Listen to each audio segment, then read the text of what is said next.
Marami po na nagpapasalamat no, sa inyong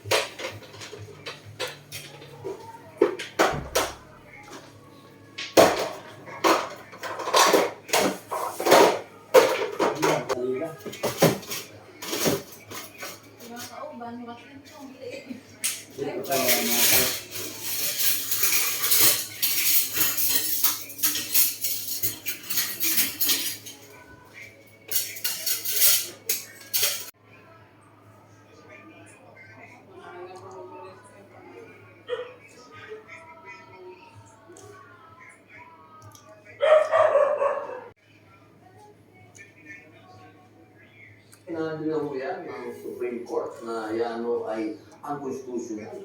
So, kung pa-file po sila ulit, kailangan nilang anong bagong kaso? Sino ba yung isa na gumawa ng Madriaga? yun, oo, na hindi naman pala siya kilala ng military. Paano yun? Ako, kung ikaw ay magsasabi ng service ka, kilala ka ng military. Sabi po nung mismong colonel na nag-ugnayan sa ating Vice President, hindi po siya kilala. So, pala As a sitting senator, #1 senator na po, nung nanay po tumakbo sa eleksyon, na kakaharap po ng sambayan ng Pilipino sa paparating po na taon. una po, binuksan natin. Sa Quran, pag binuksan natin, ang maliwanag po dyan ay yung tayo ay magkaroon ng magandang relationship sa kapitbahay natin. Sa usapin po nito, kapitbansa natin ng China. Sa ang mga Espanyol, trade na po tayo sa China. Sana buksan po natin ang puso natin at ang bansa natin na makapagnegosyo po tayo dyan sa China. Sapagkat po, Thailand, kasama natin ang Vietnam, marami po tayo dyan sa Asia. Malaysia, andyan ano ito. Diyan sa pagtaas ng ekonomiya ng China.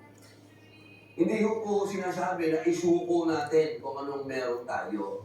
Ang kailangan na doon sa exclusive economic zone. Kailangan malinaw po tayo. Hindi po pwedeng natin sinasabi, ini-invade tayo. Na wala pa naman sila sa teritoryo natin. Pagdating po doon sa exclusive economic zone, sana dumating ang punto na tayo'y makinabang na dyan. Sana dumating ang punto na ang Pilipino malaya nang nakakagalaw-galaw dyan sa West Philippine Sea, na hindi na sila binobomba ng tupag-away. Hindi po tayo magiging progreso, hindi tayo uunlad hanggang tayo po ay nakikipagbalitaktakan dyan sa China na yung mga kasama natin na tayo ay magpakaduwag dyan. Aba, hindi po. Hindi ko po ganun sinabi yun. Ang sinasabi ko po yung makipagnegosyo. Pang-apat, boss. Sana 2026-27, eto na po yung panahon na talagang magbabalik-taktakan na po itong mga politiko dahil parating na po yung presidente. Kung parating na presidential election, sana po magluklok po tayo ng tao na alam natin na papabuhin ang sistema ng tayong gano'n. Meron tayong misaya. Ito ang magdiligtas sa ayun ko. Ang kailangan na po natin sa bansang ito ay ibahin na po natin ang gobyerno nila at doon po sila umunlad.